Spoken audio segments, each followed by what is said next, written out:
Buenas noches, hermanos. Mi nombre es Marilu Pestana y la prédica de hoy se titula Recuperar aquel sentir. Acompáñenme al libro de Mateo, capítulo 22, versículos del 36 al 40. Aquí el Señor habla del gran mandamiento. Alguien le pregunta: Maestro, ¿cuál es el gran mandamiento en la ley? Y Jesús le dijo: amarás al Señor, tu Dios, con todo tu corazón, con toda tu alma y con toda tu mente.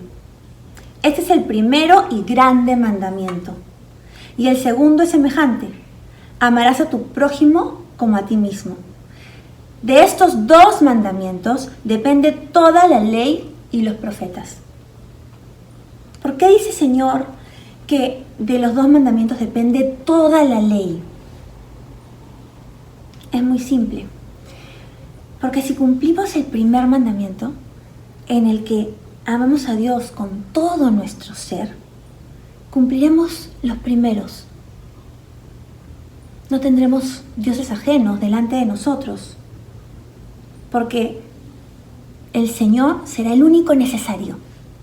No nos haremos imágenes, como dice el segundo mandamiento, ni nos inclinaremos a esas imágenes, porque amamos a Dios con todo nuestro ser y sabemos que no le gusta, porque lo dice en su palabra. Y no habrá nadie que compita con Él en nuestra vida. No importa siquiera si el mundo entero nos ha dicho que lo hagamos, si es una tradición familiar o una tradición nacional. Dios me pide que no lo haga, que no me incline ante imágenes, porque lo dice la Biblia, y como lo amo, será suficiente. Amarás tanto al Señor que nunca tomarás el nombre de Dios en vano, porque Él te lo pide así en el tercer mandamiento.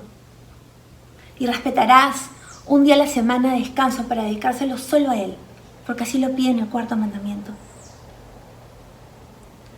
Y si sigues el segundo gran mandamiento de Jesús, amarás a tu prójimo como a ti mismo, pues cumplirás todo el resto.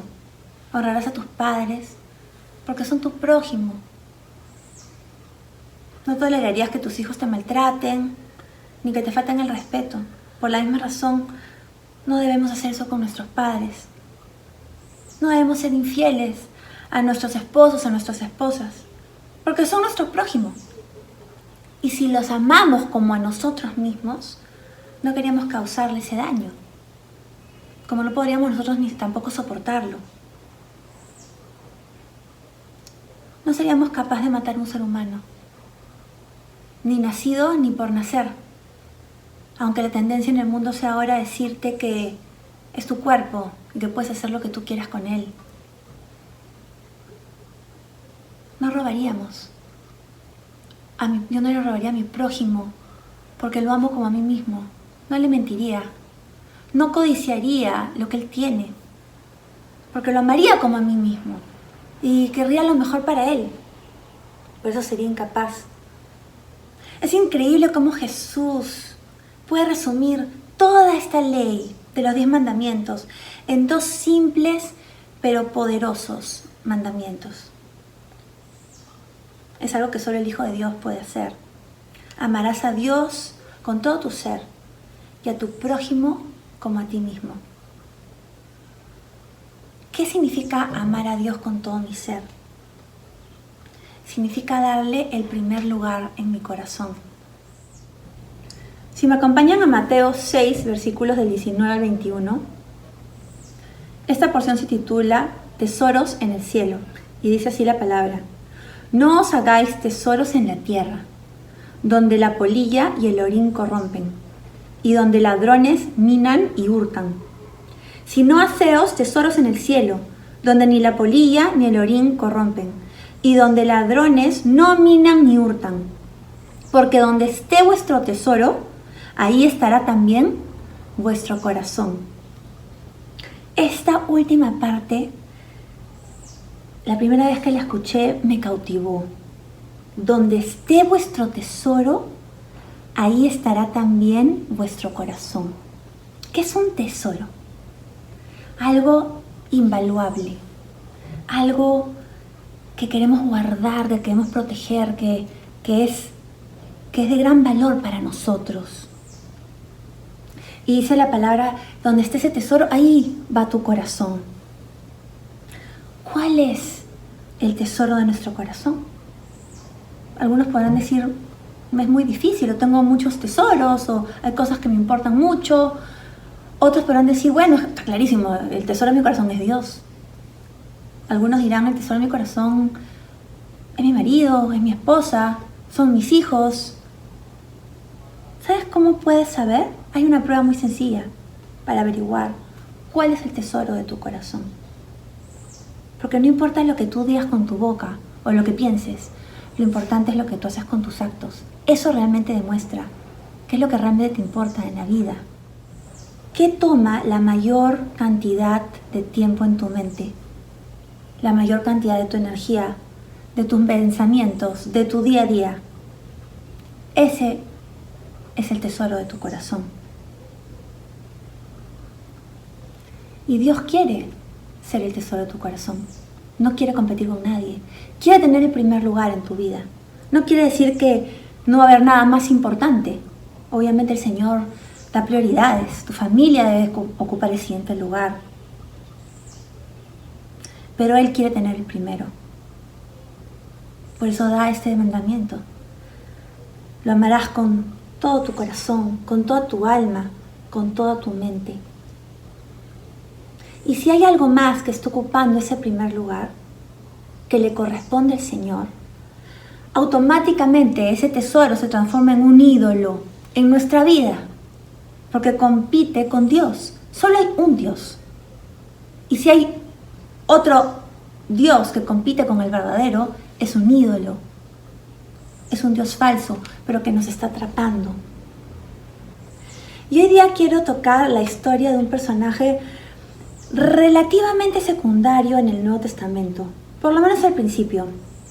Este personaje se llamaba Juan Marcos. Me encanta la historia de Juan Marcos porque era una persona común y corriente, como cualquiera de nosotros. Su vida, sus aciertos, sus fracasos son parecidos a los de un creyente normal. Juan Marcos no era el rey David, no era la reina Esther, no era el joven Gedeón que empezó como un campesino pero terminó siendo un gran guerrero y un juez de Israel. Y no se sabe realmente mucho de la vida de Juan Marcos, porque no es que hay grandes porciones de la Biblia hablando de él. Y su paso por el Nuevo Testamento pasa casi desapercibido, como probablemente pasará la vida de muchos de nosotros, para el mundo. Sin embargo, hay alguien para quien nuestra vida no pasa desapercibida, y ese es el Señor Jesús. ¿Quién era Juan Marcos? Él venía de una familia de seguidores de Cristo, en la época de la iglesia primitiva. Era hijo de una mujer llamada María, y esta mujer daba su casa para que los creyentes se puedan reunir. Y sobre todo se reúnan en la oración. Esta casa debe haber sido un punto muy importante de reunión para los cristianos de aquella época. Porque vemos en el libro de Hechos que cuando el apóstol Pablo escapa de la cárcel con la ayuda de un ángel, el primer lugar al que va es a la casa de María y Juan Marcos. Acompáñenme a Hechos, capítulo 12, versículos del 11 al 12. Pedro acababa de salir de la cárcel ayudado por un ángel. Esto es lo que dice Pedro. Entonces Pedro, volviendo en sí, dijo: ahora entiendo verdaderamente que el Señor ha enviado su ángel y me ha librado de la mano de Herodes y de todo lo que el pueblo de los judíos esperaba. Y habiendo considerado esto, llegó a casa de María, la madre de Juan, el que tenía por sobrenombre Marcos, donde muchos estaban reunidos orando. Entonces, aquí se ve claramente, ¿no? María era madre de Juan, al que le ponían por sobrenombre Marcos, y en esta casa muchos se reunían a orar, y en el momento que Pedro escapa de la cárcel, va inmediatamente a casa de María. Probablemente porque sabría que estaban ahí orando. y se presenta ante sus hermanos. Juan Marcos también era sobrino de un gran hombre de Dios, Bernabé. Este es mencionado al principio en el libro de Hechos porque, siendo dueño de una propiedad, la vende y pone el dinero completo a los pies de los apóstoles para ayudar en la obra. La obra acababa de empezar. Estábamos en la época de la iglesia primitiva, donde ellos recién iban a empezar a predicar la palabra. Eran muy pocos, muchos eran perseguidos y necesitaban dinero para la obra.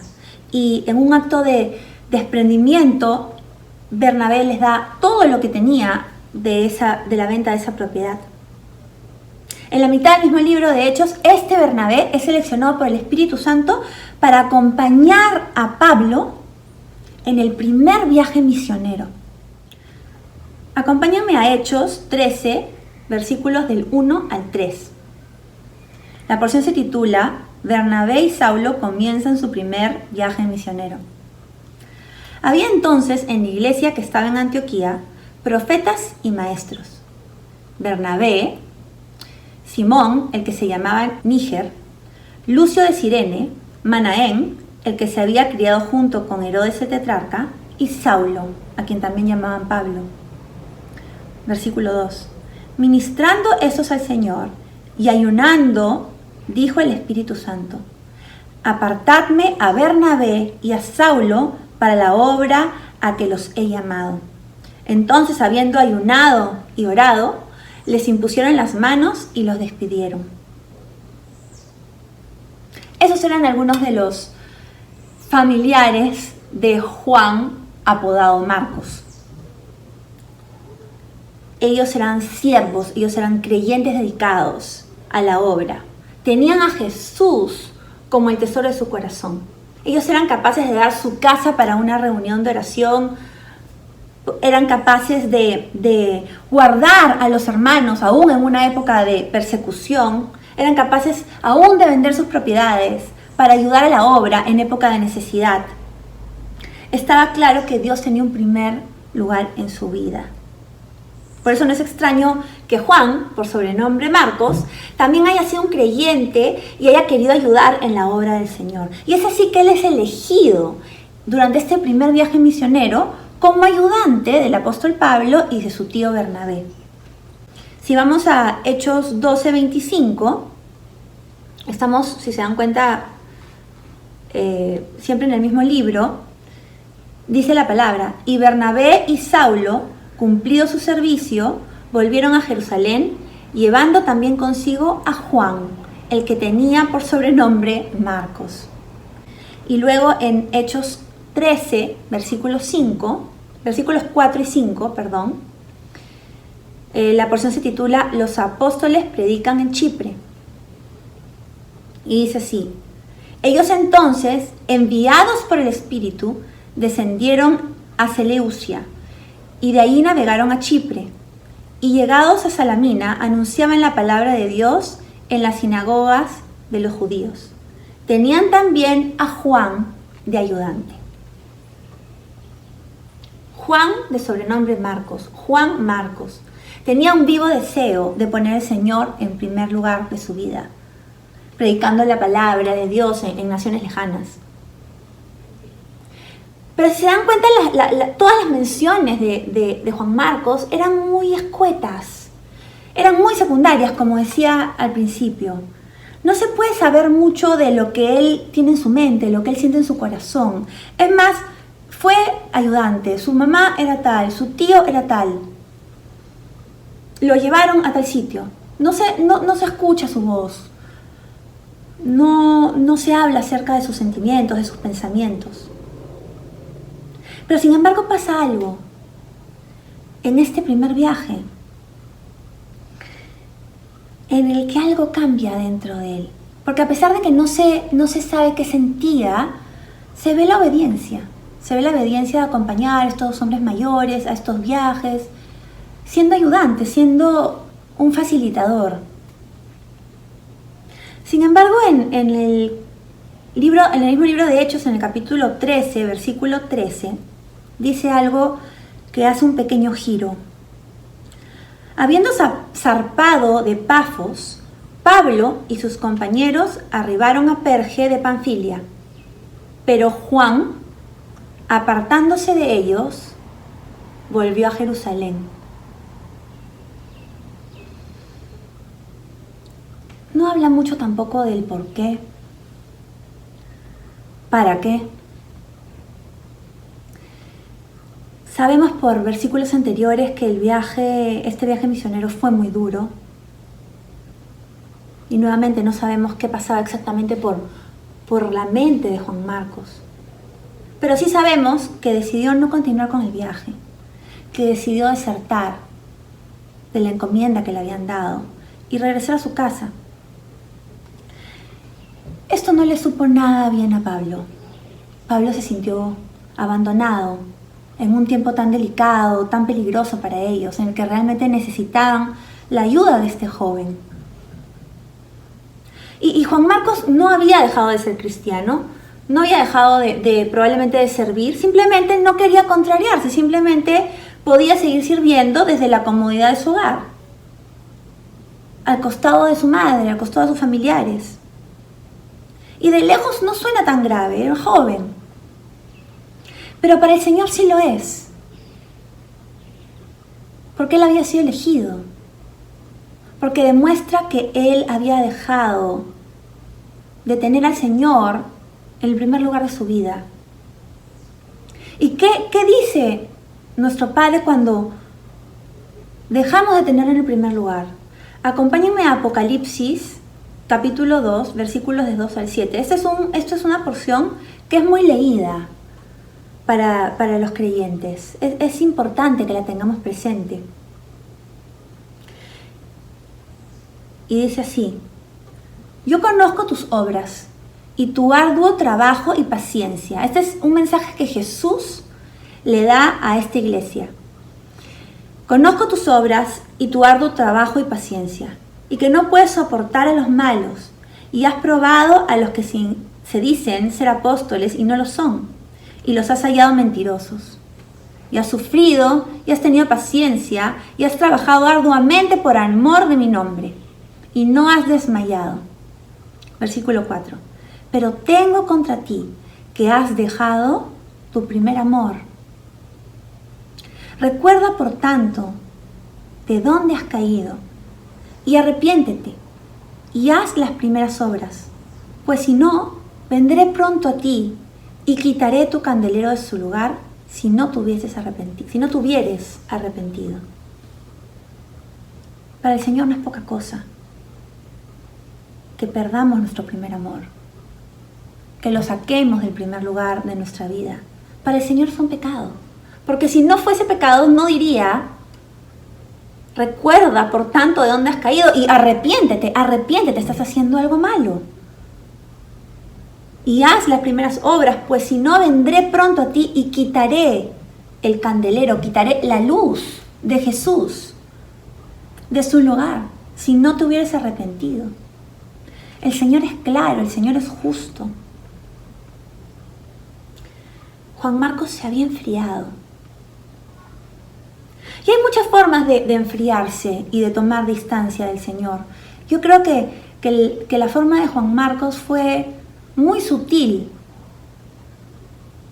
Y lo vamos a ver más adelante, porque no todos pensaban que era grave.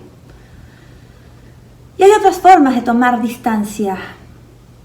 Yo recuerdo en mi juventud que yo había seguido al Señor por algún tiempo. Y en verdad que conocer al Señor para mí fue un cambio de 180 grados en mi vida. Llenó un vacío que yo nunca había podido llenar con nada. Y empecé a tener una relación con Dios en el que Él se convirtió realmente en mi consejero, en mi guía. Limpió toda contaminación de mí, obviamente poco a poco, ¿no? Y me mostró una vida que yo no sabía que existía. Porque claro, mirar de lejos a un creyente puede parecer raro o exagerado o fanático, pero cuando ya conoces y tienes una relación con el Señor, no hay nada más pleno, no hay nada más que te dé más llenura a tu ser que tener a Jesús de amigo, tener a Jesús de tu mejor amigo. Sin embargo, era jovencita y después de un tiempo este camino ya no era nuevo para mí, ya lo conocía y mi relación con el Señor llegó a cierta profundidad y como que no siguió calando. Y en su momento empecé a mirar atrás, al pasado y empecé a decir, bueno, igual está bonito por allá, ¿no? Y ya esto es muy monótono y siempre es lo mismo y todo el tiempo me están pidiendo que deje ciertas cosas y es un camino duro. El camino de un creyente es duro, es sacrificado. Y empecé a anhelar, empecé a extrañar mi pasado y no solamente empecé a anhelar, sino que empecé a quejarme. Y yo siempre comparo esta etapa de mi vida con una historia importante en Números, que ahora la vamos a leer. Cuando Moisés saca al pueblo de Israel de Egipto, lo saca con mano poderosa de una etapa de esclavitud. Ellos eran esclavos en Egipto, eran tratados peor que animales. Ellos lloraban y clamaban a Dios para que Dios los libere. Y cuando Moisés los libera y Dios los lleva por el desierto, ellos empiezan a extrañar. Claro, en el desierto no había comida, no había agua, tenían sed, estaban cansados, no llegaban a la tierra que ellos esperaban. Y era un momento, era una época de paso, pero no lo toleraron. Y lo primero que empezaron a hacer fue a extrañar. Ya esta porción la he tocado en alguna otra prédica hace un tiempo. Empezaron a extrañar y empezaron a anhelar lo que habían tenido en Egipto y empezaron a menospreciar lo que Dios les estaba dando, que era el maná. Dios les daba este alimento que caía del cielo, puro, y ellos ya como que el maná al principio les parecía un milagro maravilloso y al final como que maná, todo el tiempo maná, ya no quiero más maná. Acompáñenme a Números capítulo 11, del versículo 4 al 6. Y esto es lo que decía el pueblo de Israel de este caminar de creyente. Los hijos de Israel también volvieron a llorar y dijeron: ¿quién nos diera de comer carne? Nos acordamos del pescado que comíamos en Egipto, de balde, de los pepinos, los melones, los puerros, las cebollas y los ajos. Y ahora nuestra alma se seca porque nada sino este maná ven nuestros ojos. Anhelaban el pescado, los puerros, los ajos, las cebollas. Menospreciaban el maná y querían volver a su pasado. Tomaron distancia del Señor. Y eso mismo me pasó a mí. El Señor me había estado alimentando espiritualmente, limpiando mi corazón, enseñándome. Y llegó un punto en que me empecé a aburrir. Llegó un punto en que ya no me parecía tan divertido, me parecía un poco tedioso. Y quería regresar a la vida anterior. Y así como los israelitas no se acordaban de los golpes en la espalda, no se acordaban del doble trabajo, no se acordaban del menosprecio, no se acordaban que mataban a sus hijos porque no querían que haya tantas personas. No se acordaban de la muerte, no se acordaban del dolor, del llanto, se acordaban de los pescados, se acordaban de las cebollas. Y era lo mismo conmigo. Yo no me acordaba del vacío, yo no me acordaba del desasosiego, no me acordaba de la tristeza, no me acordaba de la confusión de a dónde iba mi vida. Me acordaba de la parte divertida. Y el Señor no es mendigo de nadie. El Señor no va a mendigar nuestra atención. El Señor no nos va a rogar. Él es Señor de señores y Rey de reyes. Nosotros lo necesitamos a Él, no Él a nosotros. Y tanto fue mi queja y tanto fue mi lamento, mi tristeza por mi vida pasada, que el Señor me dijo: tranquila, pasa nomás. Y ahí fue cuando empezó el declive, me alejé totalmente del Señor. Me alejé muchísimo y yo les puedo decir que lo único que no terminó de cortar esa relación es que yo no en el fondo, yo sabía perfectamente cuál era la verdad, cuál era el camino correcto. Yo sabía perfectamente que el camino correcto era estar con el Señor. Simplemente quería un recreo. Esa era la verdad. Y había este hilito que me mantenía, ¿no? Porque al saber cuál era la verdad, algo en mí decía, no te puedes dejar de congregar. E intentaba ir todos los domingos, aunque sea escuchar la palabra, y me quitaba a seguir haciendo mi vida, pero algo mantenía ese poquito de relación que quedaba. Pero yo ya había sacado a Dios, no solo del primer lugar de mi corazón, lo había sacado de mi vida. Ya solamente quedaba el conocimiento. Ya en mi corazón no existía el Señor. El caso de Juan Marcos no fue tan extremo como el mío. Él siguió sirviendo al Señor, pero Jesús ya no era su tesoro.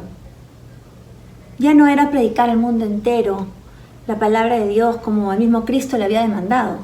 Él había decidido unilateralmente que él iba a predicar en Jerusalén a sus conocidos, a los que estaban más cerquita. ¿Y para qué sufrir incomodidades? ¿Para qué sufrir persecución? Si en verdad también en Jerusalén necesitaba a la gente convertirse. Bajo su lógica, estaba bien. Sin embargo, Pablo lo veía como realmente era. Jesús había dejado de ser el primero en su vida. Vamos nuevamente a Hechos, pero esta vez al capítulo 15, versículos 36 al 38. La porción se titula Pablo se separa de Bernabé y comienza su segundo viaje misionero. Después de algunos días, Pablo dijo a Bernabé: volvamos a visitar a los hermanos en todas las ciudades en que hemos anunciado la palabra del Señor para ver cómo están. Y Bernabé quería que llevasen consigo a Juan, el que tenía por sobrenombre Marcos. Pero a Pablo no le parecía bien llevar consigo al que se había apartado de ellos desde Panfilia y no había ido con ellos a la obra. Ahí podemos ver que Pablo estaba molesto. Pero no quedó ahí, en el versículo 39. Y hubo tal desacuerdo entre ellos, entre Bernabé y Pablo, que se separaron el uno del otro. Bernabé, tomando a Marcos, navegó a Chipre. Y Pablo, escogiendo a Silas, salió encomendado por los hermanos a la gracia del Señor, y pasó por Siria y Cilicia, confirmando a las iglesias. Pablo fue tajante. Juan Marcos le había fallado. Su egoísmo, su ganas de comodidad, sus prioridades trastocadas. No se sabe exactamente qué era, pero ya no lo hacían digno de acompañarlos de nuevo en un viaje de misionero. Juan Marcos no tenía al Señor como el tesoro de su corazón y eso lo convertiría en no apto para la obra. Pero Bernabé opinaba diferente. Juan Marcos no solo era su sobrino carnal, no solamente era sangre de su sangre, sino que a pesar de sus tropiezos, el joven no había dejado de servir al Señor. Y se pelearon. Tuvieron tal altercado que dijeron, ya no vamos más juntos. Se separaron y cada uno siguió su viaje. ¿Quién estaba en lo correcto? ¿Pablo o Bernabé? Es interesante porque el libro de Hechos cuenta la historia del segundo y el tercer viaje misionero de Pablo y su nuevo compañero Silas, pero no dice nada del viaje de Bernabé ni de Juan Marcos a Chipre. Entonces Pablo tenía la razón. El viaje a Chipre fue infructuoso. El joven Juan Marcos ya no tenía remedio.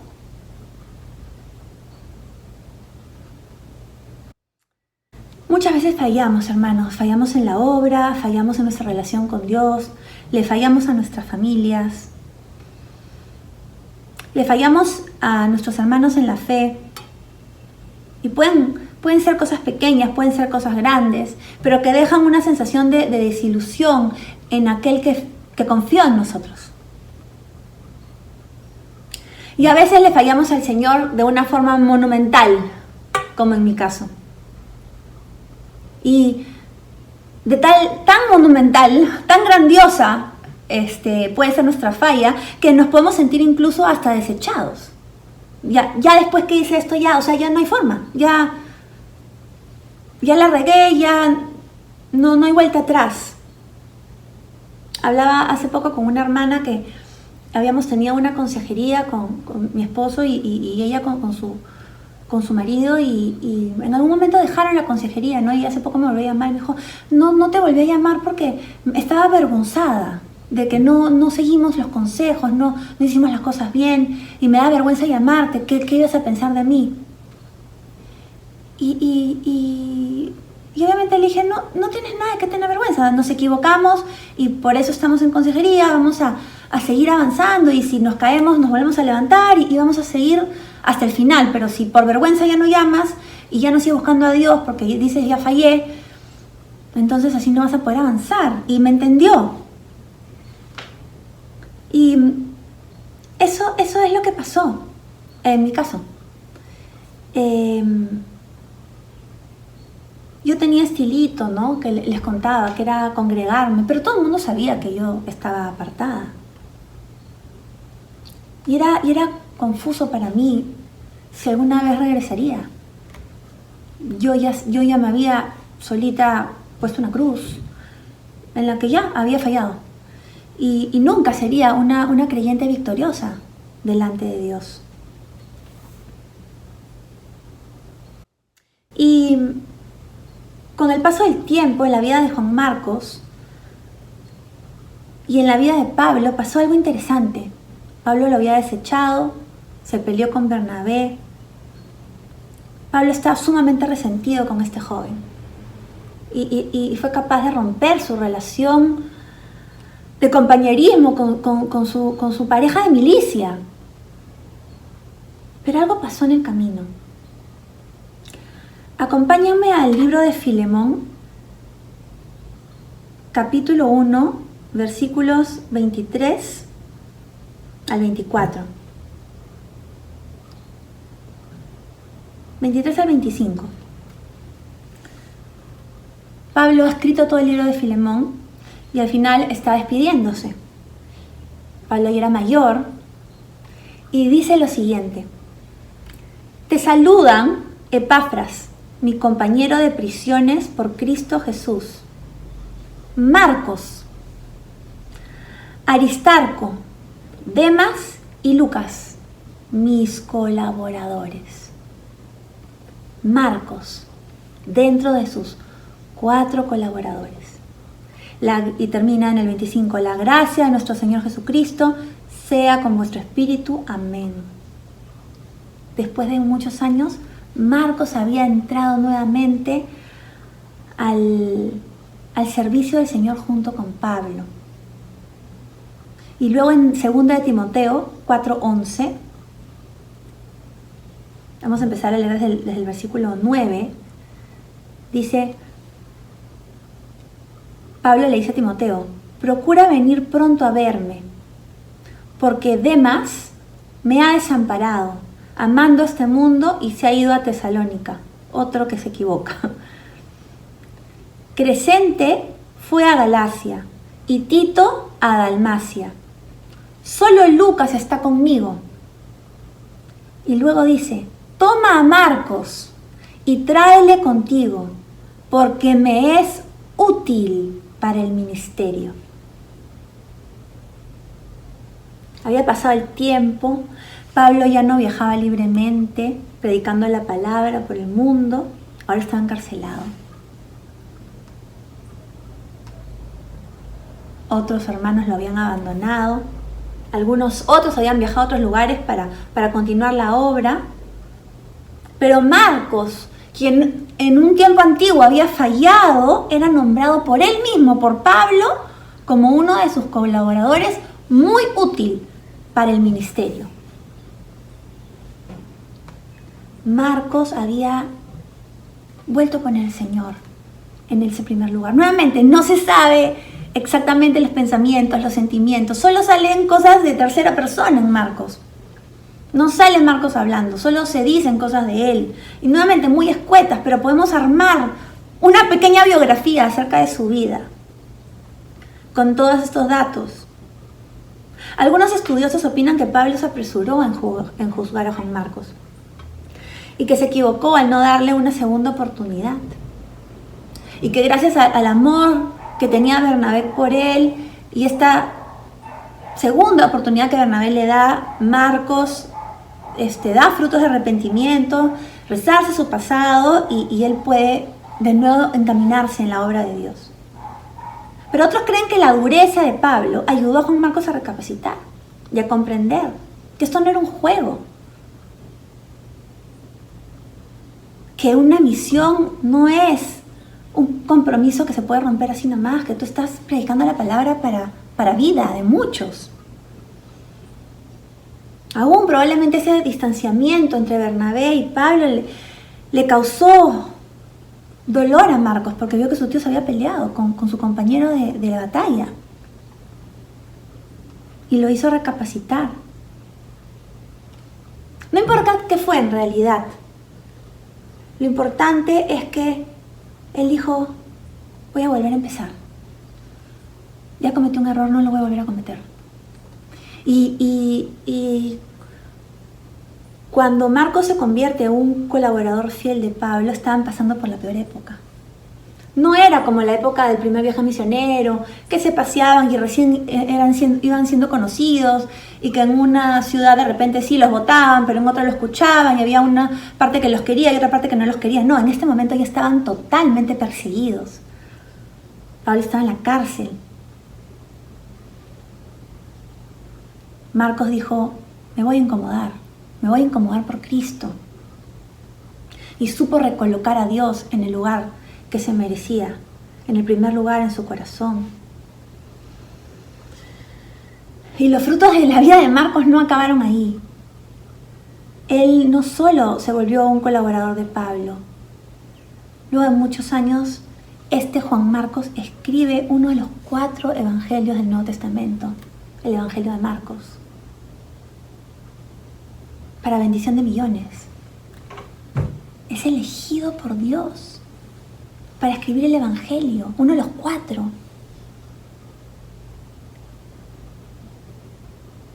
¿Qué esperanza nos puede dar esta vida de este hombre que nuevamente sale simplemente en pequeños versículos que tienes que armar como un rompecabezas para poder saber quién fue realmente?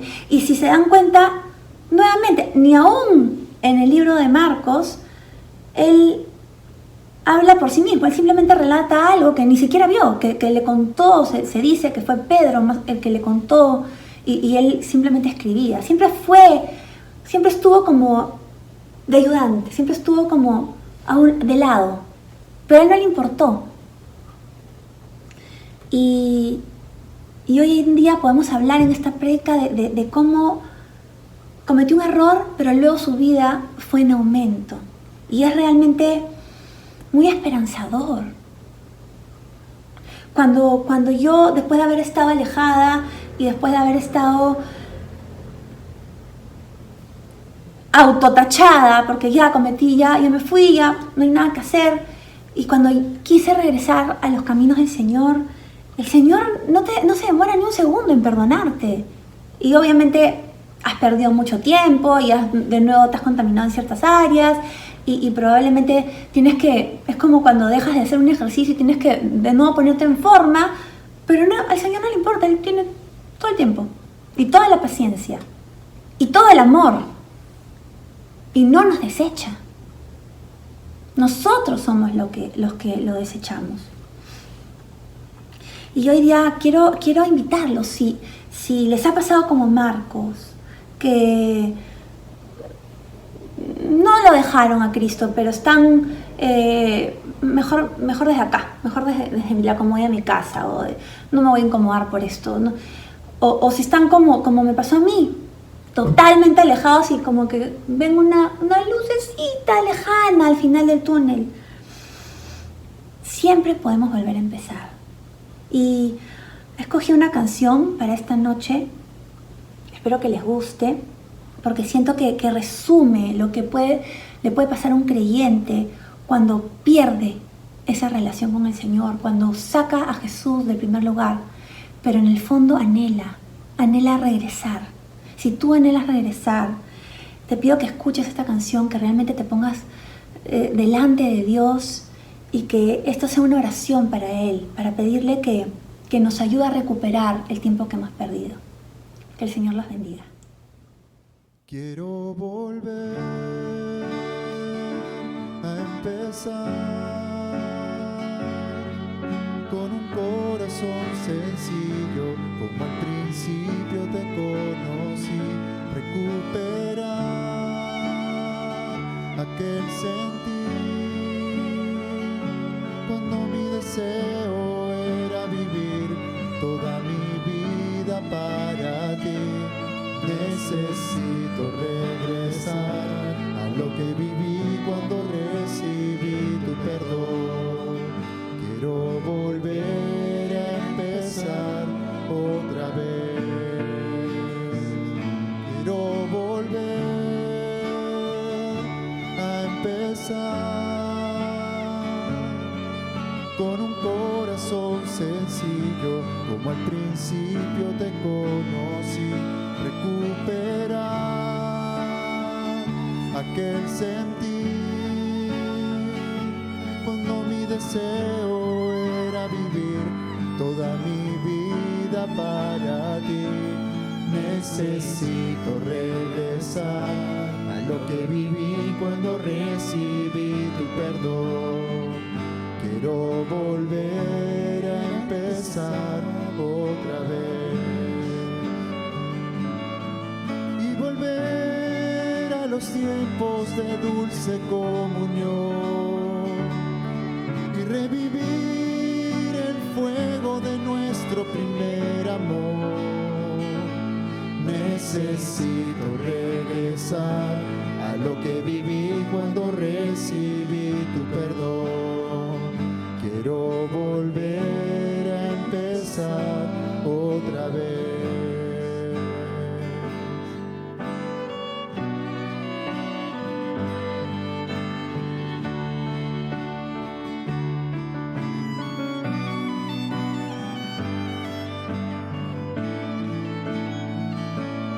Necesito regresar a lo que viví cuando recibí tu perdón.